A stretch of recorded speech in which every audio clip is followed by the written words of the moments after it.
పట్టణంలో సేవ చేస్తున్నావా, పల్లెటూరులో సేవ చేస్తున్నావా? గత కాలంలో ఏం జరిగింది? నీ గతాన్ని కాదు, నీ పూర్వపు చరిత్ర మీద కాదు, నీ మీదే దేవుడు తన మనస్సు పెట్టి, ఒకవేళ ప్రజలు నిన్ను నిర్లక్ష్యం చేసిన బ్రతుకుల మీదే దేవుడు లక్ష్యం ఉంచే దేవుడయ్యాడు. వీడు 20 సంవత్సరాలు బట్టి సేవ చేస్తున్నాడు. పట్టుమని 20 మంది ఆత్మలను కూడా సంపాదించలేకపోయాడు.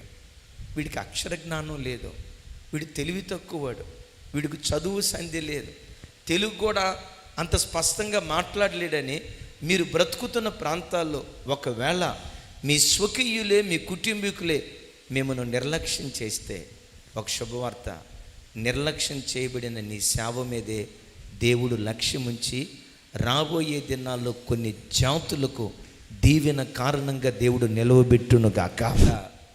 ఒక సేవకుని సేవ అది వర్ధిల్లాలన్నా, ఒక సేవకుని యొక్క సేవ విస్తరించాలన్నా, ఆ సేవకుడు మొట్టమొదట మంచి సాక్ష్యం పొందినటువంటి వాడై ఉండాలి.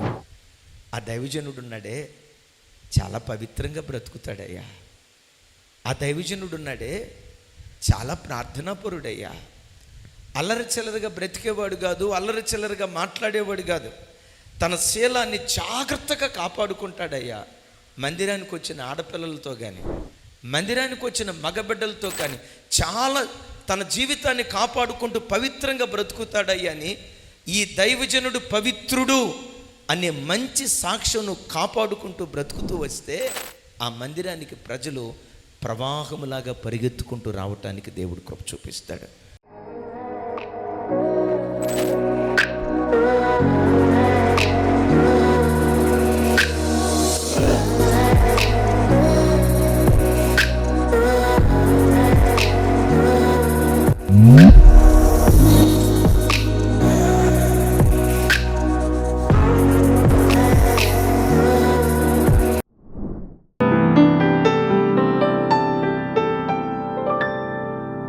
ప్రతి మనిషి ఎవరో ఒకరిని మాదిరిగా పెట్టుకుంటారు.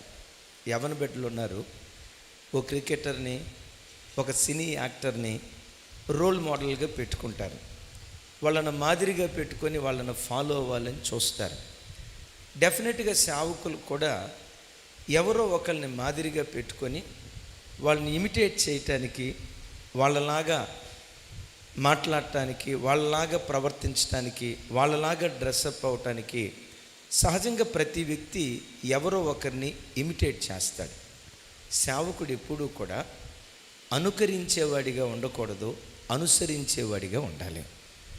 నా మాట పట్టుకున్నారు కదా, అనుకరించేవారిగా ఉండకూడదు, అనుసరించేవారిగా ఉండాలి. ఓ తమ్ముడు గడ్డం పెంచుకొని వచ్చాడు. గడ్డం పెంచుకోవచ్చా పెంచుకోకూడదా సేవకులు? నో, పెంచుకుంటే పెంచుకోవచ్చు, తీసేయాలంటే తీసేసుకోవచ్చు. గడ్డం పెంచాడు. ఏం తమ్ముడా గడ్డం పెంచావన్నా? ఏమన్నాడు తెలుసా? సేవకుడే గడ్డం పెంచి అంటాడు, నాన్నకు ప్రేమతో అన్నాడు. మీరు నవ్వారు, నేను మనసులో ఏమనుకున్నాను తెలుసా? నీలాంటి వాడు సేవకుడు కాకుండా ఉంటేనే మేలు అనుకున్నాను. నాన్నకు ప్రేమతో అన్నాడు. ఇంకొక ఆయన చూడండి, అంతకుముందు మామూలుగా ఒక డ్రెస్ వేసేవాడు. ఒక 10 సంవత్సరాల నుంచి స్లీవ్లెస్ జాకెట్ వేస్తున్నాడు. ఏమిటయ్యా ఇదంటే, this is Narendra Modi style అంటున్నాడు. ఎవరి స్టైలు? మాట్లాడుకుందాం. ఈ మధ్య ఒక ఆయన ఇట్లా సైడ్ కటింగ్ షర్ట్ వేస్తున్నాడు. ఏమంటున్నాడో తెలుసా? దిస్ ఈజ్ జగన్ స్టైల్ అంటున్నాడు. మన తూగో పాగో గూచి చెప్పాలంటే కొంతమంది సేవకులు జుట్టు పెంచుతున్నారు. This is Pavan Kalyan style అంటున్నారు. అంటే ఎవరిని అనుసరిస్తున్నారు? ఎవరెవరినో అనుసరిస్తున్నారు. దైవజనమా, ప్రతి దైవజనుడు పూర్వకాలములో సేవ చేసిన ప్రవక్తలను కళ్ళ ముందు పెట్టుకొని బ్రతికిన కొద్ది కాలమైన వారిలాగా ఖచ్చితమైన దేవుని సేవ చేయాలని రోషంతో ప్రతి సేవకుడు ఆ పని చేసే కృప దేవుడిచ్చునుగాక. వారి శ్రమానుభవాన్ని మనం మాదిరిగా పెట్టుకోవాలి. వాళ్ళ ఓర్పును, వాళ్ళ వాళ్ళ సహనాన్ని మన కళ్ళ ముందు పెట్టుకొని వాళ్ళను మాదిరిగా పెట్టుకొని 60-70 సంవత్సరాలు సేవ చేయకపోయినా పర్వాలేదు, సేవ చేసిన కొద్ది దినాలైనా ఆ కాలపు ప్రవక్తలు సేవ చేసినట్లుగా ఈ కాలంలో మనం చేసే కృప దయగల దేవుడు మనకు అనుగ్రహించునుగాక. ఆ కాలంలో దేవుని సేవ చేసిన ప్రవక్తల్లో ఒక ప్రవక్త గురించి చెప్తాను. ఆ ప్రవక్త పేరు యెహెజ్కేలు. చాలాసార్లు మీరు వినుంటారు, బోధించుంటారు. యవ్వన వయసులో దేవుని చేత పట్టబడ్డాడు. ఆల్మోస్ట్ 70 సంవత్సరాలు బబులోను దేశంలో యాజకత్వం చేసి ఒక అద్భుతమైన దైవజనునిగా దేవుని చేతిలో బలమైన పాత్రగా వాడబడ్డాడు. ఆ ప్రవక్త జీవితం మనకు నేర్పే 4 ఆత్మ సంబంధమైన పాఠాలు త్వరగా చెప్తాను. యెహెజ్కేలు గ్రంథం చూడండి, 1వ అధ్యాయం.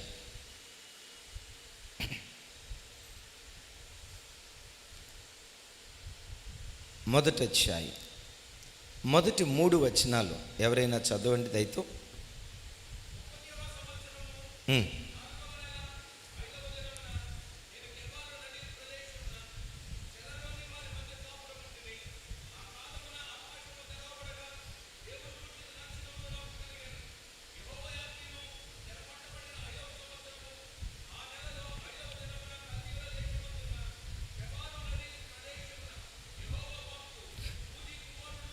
రైట్, ఇక్కడి నుంచి నాతో కలిసి 5వ దినమున కల్దీల దేశముననున్న కేబారు నదీ ప్రదేశమున యెహోవా వాక్కు బూజీ కుమారుడును యాజకుడునగు యెహెజ్కేలునకు ప్రత్యక్షము కాగా, అక్కడనే యెహోవా హస్తము అతని మీదకి వచ్చెను. యేసయ్యకు మహిమ కలుగునుగాక. సో చదవబడిన ఈ లేఖనం మనకు నేర్పే విషయం ఏంటంటే, ఇశ్రాయేలు దేశంలో యెహెజ్కేలు ఈ దర్శనాన్ని పొందుకోలేదు. బబులోను దేశంలో ఉన్నప్పుడు, ఓ నదీ ప్రవాహం దగ్గర చెరలో ఉన్నప్పుడు, చెరలో ఉన్న దినాల్లో ఈ ప్రత్యక్షత పొందుకొని 48 అధ్యాయాల సుదీర్ఘ చరిత్ర కలిగిన యెహెజ్కేలు పుస్తకాన్ని రాశాడు. ఇతని చరిత్ర, ఇతని తండ్రి పేరు మనం చూస్తే, యెహెజ్కేలు యాజక కుటుంబానికి చెందినవాడు. వారి తండ్రి పేరు బూజీ. బూజీ అనే పేరుకున్న అర్థం ఏంటంటే నిర్లక్ష్య పెట్టబడినవాడు అని అర్థం. మరోసారి చెప్తాను, నిర్లక్ష్య పెట్టబడినవాడు అని ఆ తండ్రి పేరుకున్నటువంటి అర్థం. అద్భుతం ఏంటంటే, వీరు లేవి గోత్రంలో యాజక వంశంలో పుట్టిన కారణం తెలీదు, బూజీ కుటుంబం నిర్లక్ష్య పెట్టబడింది. యాజక కార్యక్రమాల విషయంలో కానీ, ప్రత్యక్ష గుడారంలో పనిచేసే విషయంలో కానీ, దైవికమైన కార్యాల విషయంలో కానీ ఈ కుటుంబం నిర్లక్ష్య పెట్టబడింది. అద్భుతం ఏంటంటే, నిర్లక్ష్య పెట్టబడిన కుటుంబం మీద దేవుడు లక్ష్యం ఉంచి యెహెజ్కేలుతో మాట్లాడటం ప్రారంభించాడు. దైవజన్మ, ఈరోజు వాక్యం వింటున్న నా తోటి సేవకులైన మీలో ఎవరైనా మీరు సేవ చేస్తున్న ప్రాంతాల్లో ప్రజల చేత నిర్లక్ష్య పెట్టబడ్డారా? గ్రామస్తులు కానీ, తోటి సేవకులు కానీ, వీడెంత, వీడి బ్రతికెంత, ఇదెంత, దీని బ్రతికెంత, ఆఫ్టర్ ఆల్ అని సమాజం చేత ఒకవేళ చిన్న చూపు చూడబడుతూ నిర్లక్ష్య పెట్టబడ్డారా? ఒక శుభవార్త, నిర్లక్ష్య పెట్టబడిన నీ సేవ మీదే దేవుడు లక్ష్యం ఉంచి ఒక బలమైన పనిముట్టుగా తన మహిమ కొరకు దేవుడు వాడుకోవాలని నిర్లక్ష్య పెట్టబడిన నీ మీదే దేవుడు తన మనసు పెట్టాడు.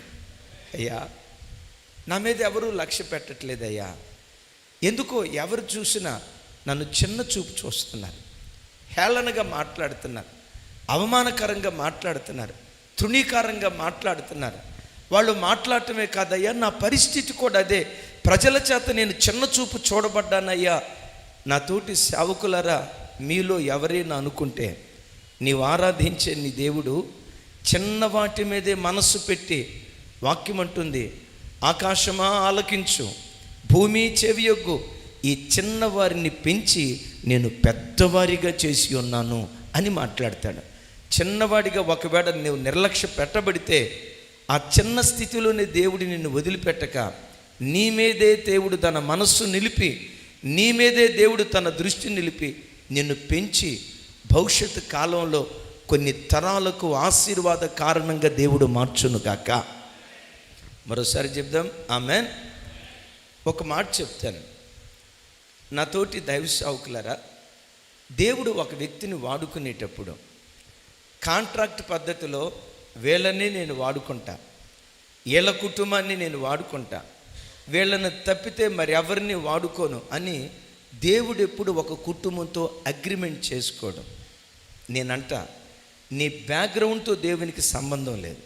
నీ పూర్వీకులు ఎవరు, నీ తాత ముత్తాతలు ఎవరు, నీ అన్నదమ్ముళ్ళు ఎవరు, ఎలాంటి సామాజిక వర్గం నుంచి నువ్వు వచ్చావు, నీ బ్యాక్గ్రౌండ్తో దేవునికి సంబంధం లేదు. నీతోనే దేవునికి సంబంధం, నీతోనే దేవునికి సంబంధం. దేవుని మనసు గెలుచుకునే వ్యక్తిత్వం నీలో కనబడాలే కానీ, ఆయన హృదయాన్ని, ఆయన వ్యక్తిత్వాన్ని దోచుకునే వ్యక్తిత్వం నీలో నాలో కనబడాలే కానీ, పల్లెటూరులో నువ్వు పుట్టిన, పల్లెటూరు నుండి లేవనెత్తి ప్రపంచానికి పరిచయం చేయటానికి దేవుడు శక్తి కలిగినటువంటి వాడు. Praise the lord. బైబిల్ చరిత్రలో మనం చూస్తే కొంతమంది భక్తులు రాజకుటుంబంలో పుట్టారు. రాజకుటుంబంలో పుట్టిన వారిని నేను వాడుకుంటాను. నో, దేవునికి అగ్రిమెంట్ లేదు. మీరు ఎరుగుదురు, దానియేలు రాజవంశీయుడు, ప్రవక్త అయిన యెషయా రాజవంశీయుడు. రాజవంశంలో పుట్టిన యెషయాని వాడుకున్నాడు, దానియేలుని వాడుకున్నాడు. యాజక వంశంలో పుట్టిన ఇర్మియాని వాడుకున్నాడు, యెహెజ్కేలుని వాడుకున్నాడు. పశువుల కాపరిగా, పశువులను మేపే చెప్పాలి పశువుల కాపరిగా బ్రతికిన ఆమోసును దేవుడు లేవనెత్తి అద్భుతమైనటువంటి రీతిలో దేవుడు వాడుకున్నాడు. నేను అనే మాట ఏంటంటే, నీ బ్యాక్గ్రౌండ్తో దేవునికి సంబంధం లేదు. మీ తాత ఎవరు, మీ నాన్న ఎవరు, నీ పూర్వీకులు ఎవరు, నీ కులం ఏంటి, నీ గోత్రం ఏంటి, బలమైన సామాజిక వర్గమా కాదా, పట్టణంలో సేవ చేస్తున్నావా, పల్లెటూరులో సేవ చేస్తున్నావా, గత కాలంలో ఏం జరిగింది, నీ గతాన్ని కాదు, నీ పూర్వపు చరిత్ర మీద కాదు, నీ మీదే దేవుడు తన మనస్సు పెట్టి, ఒకవేళ ప్రజలు నిన్ను నిర్లక్ష్యం చేసిన బ్రతుకుల మీదే దేవుడు లక్ష్యం ఉంచే దేవుడై ఉన్నాడు. యేసయ్యకు మహిమ కలుగును గాక. ఓసారి పరిశుద్ధ గ్రంథమైన బైబిల్లో సొలొమోను రాజు హీరాము అనేటువంటి ఒక రాజుకి ఓ ప్రాంతాన్ని ఉచితంగా కానుగ్గా ఇస్తాడు. ఉచితంగా కానుగ్గా ఇస్తే హీరాము రాజు ఏం చేశాడో తెలుసా? నీకు ఒక నమస్కారం, నీవిచ్చే భూమికి ఒక నమస్కారం, నువ్వు వద్దు, నువ్విచ్చే భూమి వద్దని దానికి ఏమని పేరు పెట్టాడో తెలుసా? కాబూల్, అంటే గొడ్డు భూమి అని పేరు పెట్టి, నాకు ఈ భూమి వద్దు, ఈ ప్రాంతం నాకు వద్దన్నాడు. సొలొమోను రాజు ఉచితంగా ఇస్తానన్నాడు. మన ప్రాంతాల్లో ఒక సామెత ఉంది, మనిషికి ఉండే అలవాటు ఏంటంటే ఫ్రీగా వస్తే ఫినాయిల్ కూడా వదిలిపెట్టాడంట. మనిషికి ఉండే అలవాటు. ఫ్రీగా 10 ప్రాంతాలు ఇస్తే ఈ హీరాము రాజు ఏమన్నాడు తెలుసా? ఇది కాబూల్, ఇది గొడ్డు భూమి, ఈ ప్రాంతం నాకు వద్దని తిరస్కరించాడు. ఆ కాబూలు ప్రాంతమే కాలానుగుణంగా తర్వాత కాలంలో గలిలయగా మారిపోయింది. ఆ ప్రాంతాల్లోనే నజరేత్ అనే ఒక ఊరు ఉంది. అద్భుతం తెలుసా? గొడ్డు భూమిగా పిలువబడిన కాబూల్ నుండి, నిందించబడిన ప్రాంతమని పిలువబడుతున్న గలిలయ ప్రాంతం నుండి, నజరేతులో నుండి మంచిది ఏదైనా రాగలదని ప్రపంచమంతా మాట్లాడుకుంటున్న ఆ నజరేతులో నుండే లోకరక్షకుడైన యేసుక్రీస్తు ప్రభువారు ఉద్భవించారు. యేసయ్యకు మహిమ కలుగును గాక. ఏ ప్రాంతాన్ని దేవుడు ఎన్నుకున్నాడు? కాబూల్, గొడ్డు భూమి.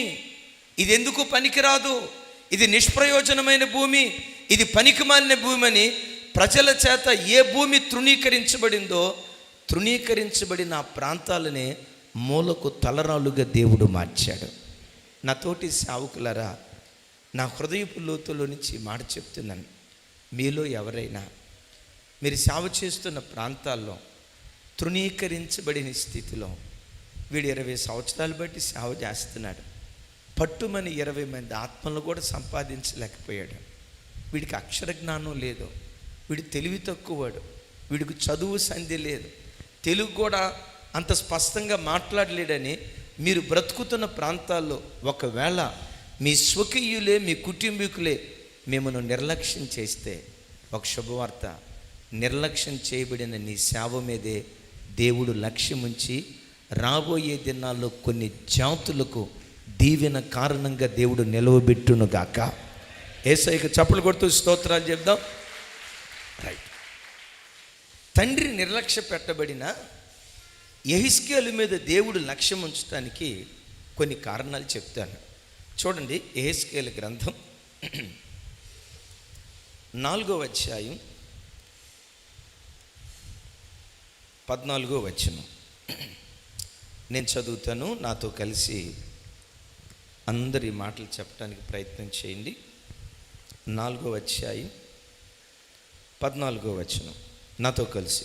అందుకు, అయ్యో ప్రభువా యెహోవా, నేనెన్నడూను అపవిత్రత నొందినవాడను కానే, బాల్యము నుండి నేటి వరకు చచ్చిన దానినైనను మృగములు చీల్చిన దానినైనను నేను తినిన వాడిని కానే, నిషిద్ధమైన మాంసము నా నోట ఎన్నడూను పడలేదే అని నేను అనగా, మరోసారి జ్ఞాపకం చేస్తాను. 14వ వచనం అవకాశం ఉంటే నాతో కలిసి చెప్పండి. అయ్యో ప్రభువా యెహోవా, నేనెన్నడూను అపవిత్రత నొందినవాడును కానే, బాల్యము నుండి నేటి వరకు.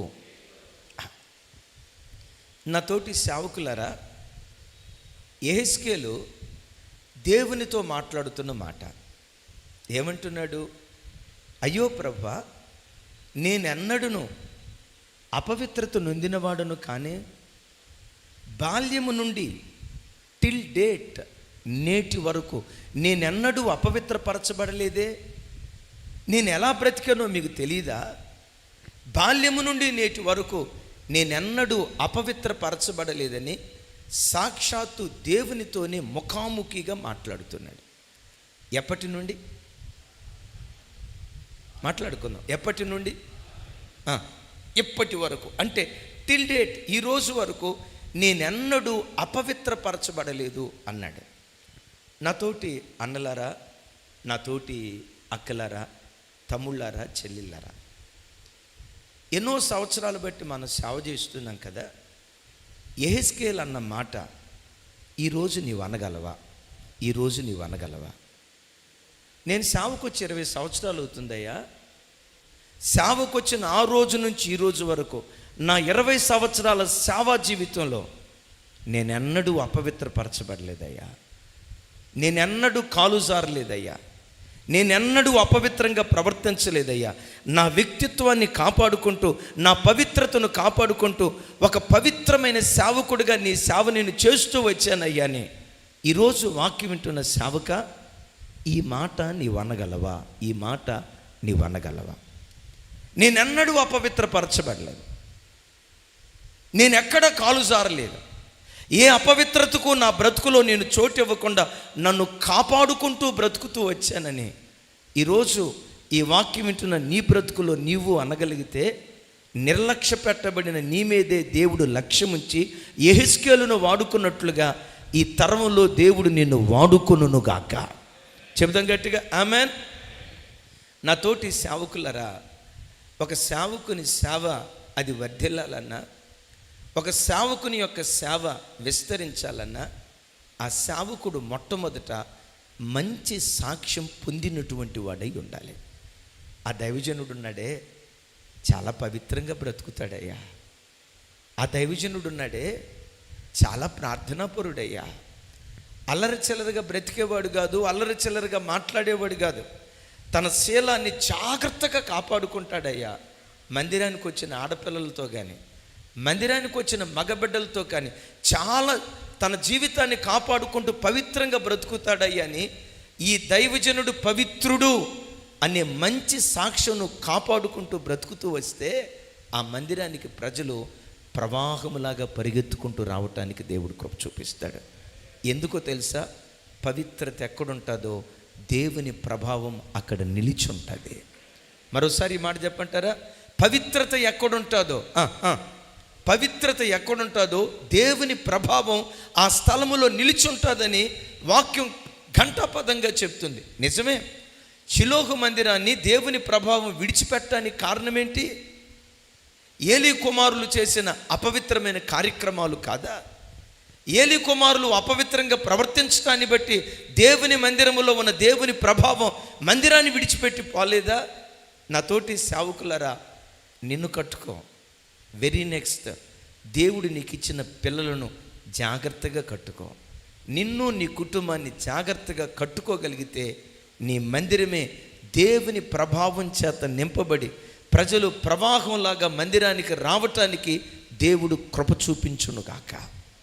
ఒక మాట చెప్తా, సేవా జీవితంలో నువ్వు సాక్ష్యాన్ని కోల్పోతే, వన్స్ ఎవరో అమ్మాయితో కాలు జారినట్లుగా నువ్వు సాక్ష్యాన్ని కోల్పోతే, నీ బిడ్డలు తప్పటడుగులు వేసినట్లుగా సాక్ష్యాన్ని కోల్పోతే, సాక్ష్యం కోల్పోయిన తర్వాత తలకాయ కింద పెట్టి కాళ్ళు పైకి లేపి శీర్షాసనం వేసి నువ్వు కఠోర ఉపవాసం చేసిన దేవుడు క్షమిస్తాడు, మరిచిపోతాడేమో, కానీ ప్రజలు క్షమిస్తారు కానీ మరిచిపోరు. నిన్ను చూసినప్పుడల్లా పలానా సందర్భంలో, పలానా చోట, పలానా ఆవిడితో, పలానా ఆయనతో ఈవిడ ఈ రీతిగా ప్రవర్తించింది కదా అని ఆ మచ్చ, ఆ ముద్ర చనిపోయే వరకు ఆ చెడు సాక్ష్యాన్ని భరిస్తూ నువ్వు బ్రతకాలి. అందుకనే యెహెజ్కేలు అన్న మాట ప్రతి సేవకుడు అనేటట్లుగా దేవుడు కృప చూపించునుగాక. చెప్పండి, ఏమంటాడు? యెహోవా, నా బాల్యము నుండి నేటి వరకు నేనెన్నడూ అపవిత్రపరచబడలేదే, పవిత్రంగా బ్రతికాను అంటాడు. నాతోటి సేవకులరా, సేవకుడి దగ్గరికి వచ్చేసరికి తన ప్రాణాత్మ శరీరాలను ప్రతి క్షణం సులువు వేసుకుంటూ తన వ్యక్తిత్వాన్ని కాపాడుకోవాలి. అయ్యా, విశ్వాసులకుండే బలహీనతలు మనకు కూడా ఉంటాయి కదా, మనం మనుషులమే కదా అని అనుకోవటానికి వీల్లేదు. మనం బలహీనులమైతే, మనం అపవిత్రులమైతే అది సమాజం మీద ఎంత ఇంపాక్ట్ చూపిస్తుందో బైబిల్లో ఒక మాట మీకు గుర్తుకు తెస్తా. ఇర్మియా గ్రంథం చూడండి.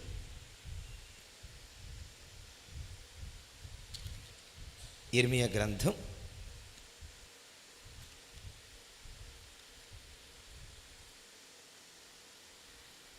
23వ అధ్యాయం నేను చదువుతాను, చూడండి ఒకసారి. ఇర్మియా గ్రంథం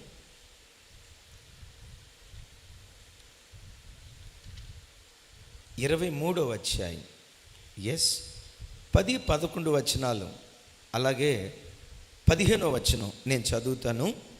నాతో కలిసి అవకాశం ఉంటే అందరూ చెప్పడానికి ప్రయత్నం చేయండి.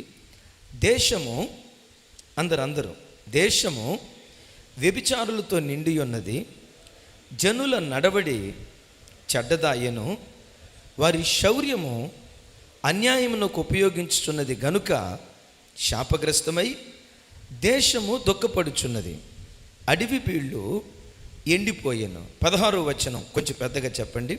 ప్రవక్తలేమి, అందరూ ప్రవక్తలేమి, యాజకులేమి, అందరూ అపవిత్రులు, మందిరములో వారి చెడుతనము నాకు కనబడెను, ఇదే యెహోవా వాక్కు.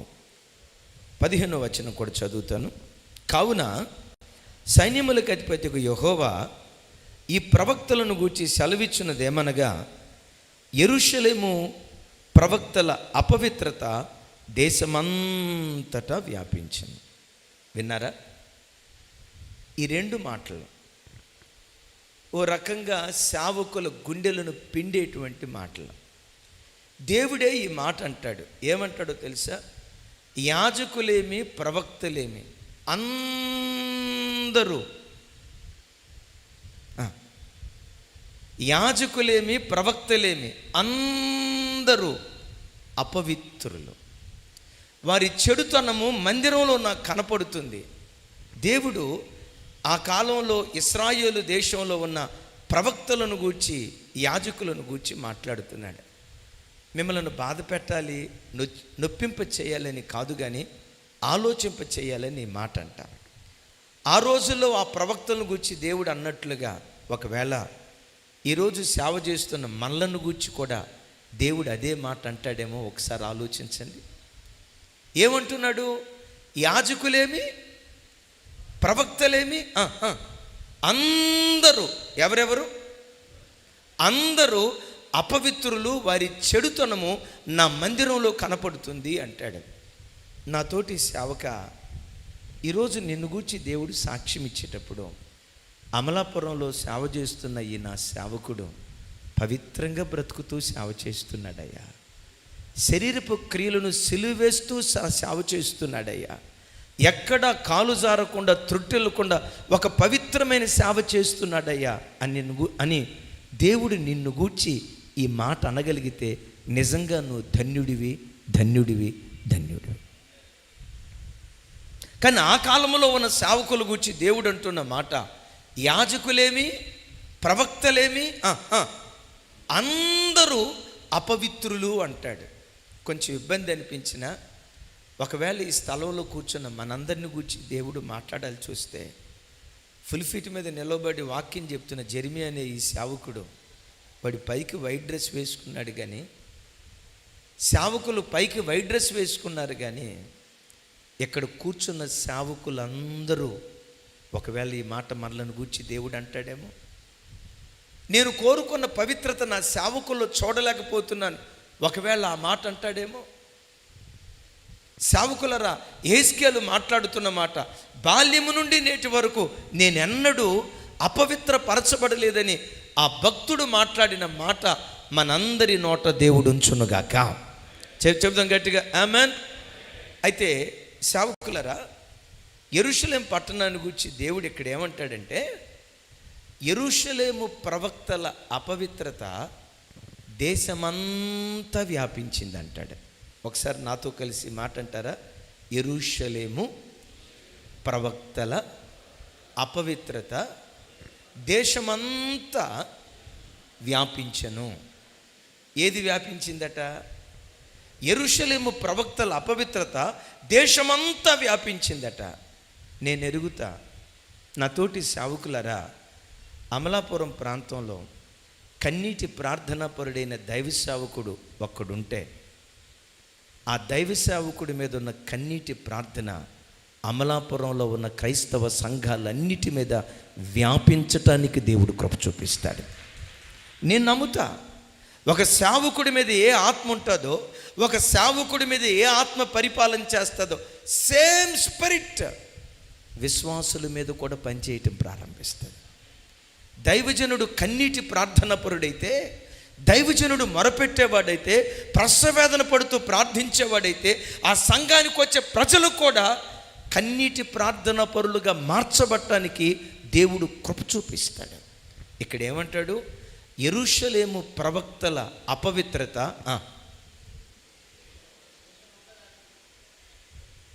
ఒకసారి చెప్పండి. యెరూషలేము ప్రవక్తల అపవిత్రత దేశమంతా వ్యాపించిందట. నాతోటి సావుకులారా, నీ మీద ఉన్న ఆత్మ దేశమంతా పరిపాలన చేయటం ప్రారంభిస్తుంది. రోషం కలిగిన సేవకులు కొంతమంది ప్రభు కొరకు లెగిస్తే, మన మీద ఉన్న ఆత్మ ప్రాంతాలు పరిపాలన చేయటానికి దేవుడు కృప చూపించునుగాక. కొంచెం గట్టిగా చెప్దాం ఆమేన్. మరోసారి ఆమేన్. యెరూషలేము ప్రవక్తల అపవిత్రత ఎక్కడెక్కడ వ్యాపించిందట? కొంచెం గట్టిగా చెప్దాం. నేనంట, నీ మీద ఏ ఆత్మ ఉంటుందో సేమ్ స్పిరిట్ మన మందిరానికి వచ్చే ప్రజల మీద తప్పకుండా పరిపాలన చేస్తుంది. ఎందుకో చెప్పమంటారా? మీకు బైబిల్ బాగా తెలుసు, అందుకని రెఫరెన్స్లు వాటి విషయాలు చూసి నేను వెళ్ళట్లా.